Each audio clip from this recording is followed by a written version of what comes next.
O escravo é uma máquina sem alma, disse Aristóteles. A engenharia romana, do arquiteto aos escravos. Os romanos usaram na construção a pedra, o tijolo, o adobe, a taipa, a madeira, a cal e o gesso. A exploração das pedreiras fazia-se geralmente a céu aberto, mas também se podiam escavar galerias, como em minas de exploração metalífera.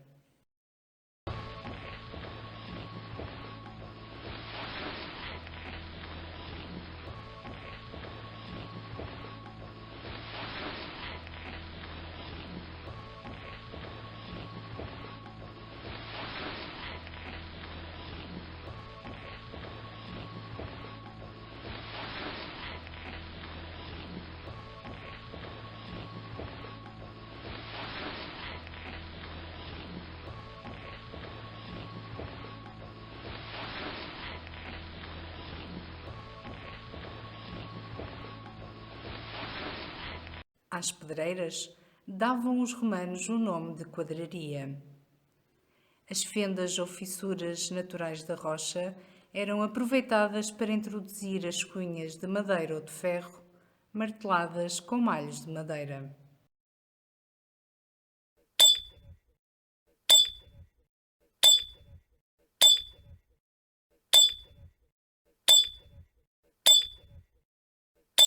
Conhecem-se vários processos para o transporte de grandes blocos ou fustes de colunas de consideráveis dimensões. O mais primitivo consistia em mover o bloco sobre rolos de madeira.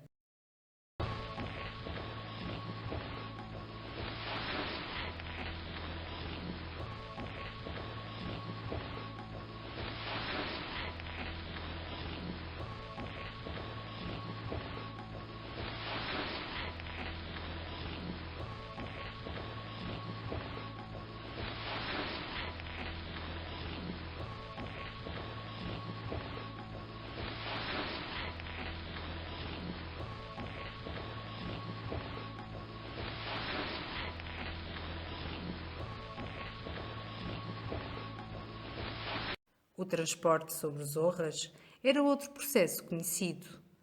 Quando o caminho por onde se transportava o bloco era muito inclinado, punham-se nas margens tacas de madeira às quais se prendiam as cordas que seguravam a zorra.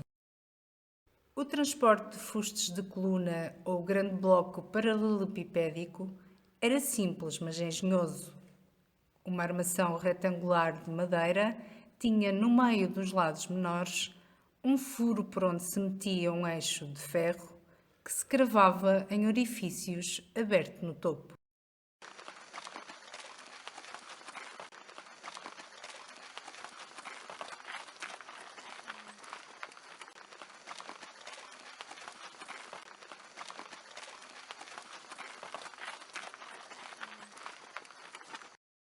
No estaleiro da obra, ou na própria pedreira, os blocos de pedra eram afeiçoados com variados instrumentos de ferro que vieram até aos nossos dias sem grandes alterações. O martelo de talhe ou escoda, o picão, o camartelo, o ponteiro, a escacilhadeira, o escopro, a enxó, o gradim, a serra e o peão de furar.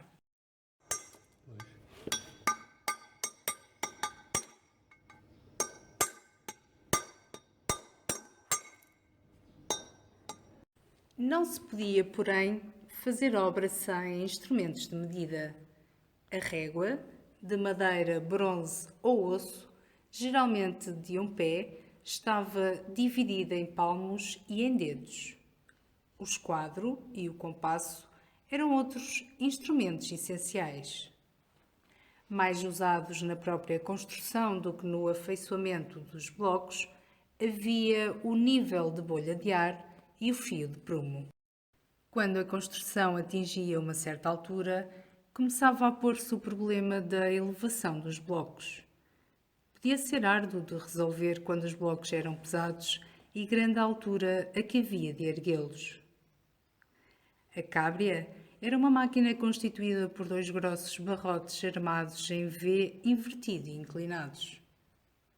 Entre os braços ou na parte traseira era montado um cerilho movido pela força de homens e assim os blocos eram içados. No topo instalava-se uma roldeina, por onde passava a corda que suspendia o bloco a içar.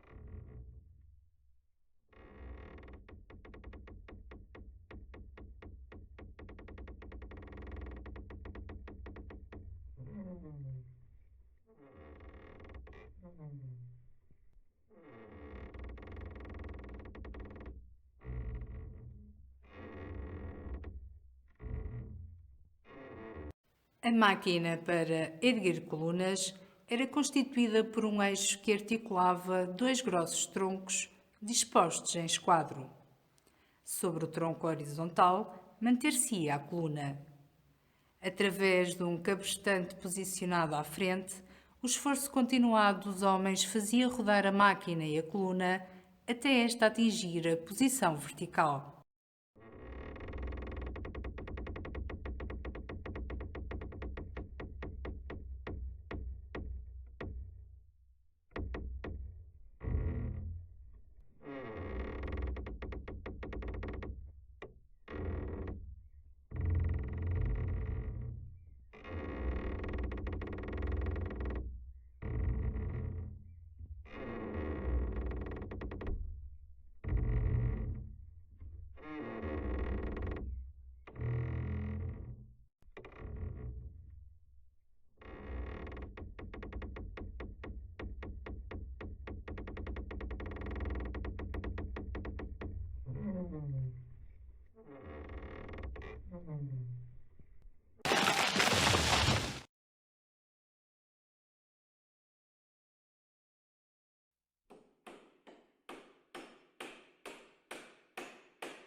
As abóbadas foram tão usadas pelos romanos que merecem uma particular referência.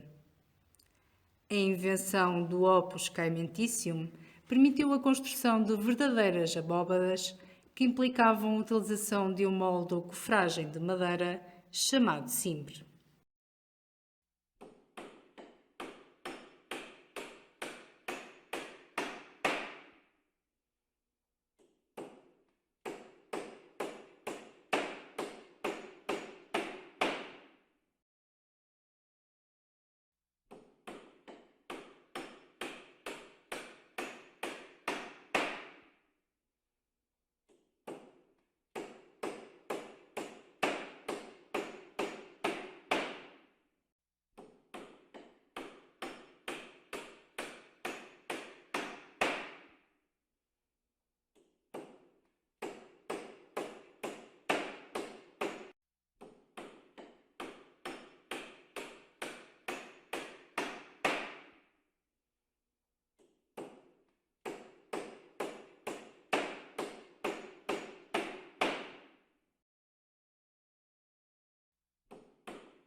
Por vezes, sobre o cimbre assentavam-se fiadas de tijoleiras sobre as quais depois se lançava o opus caementicium.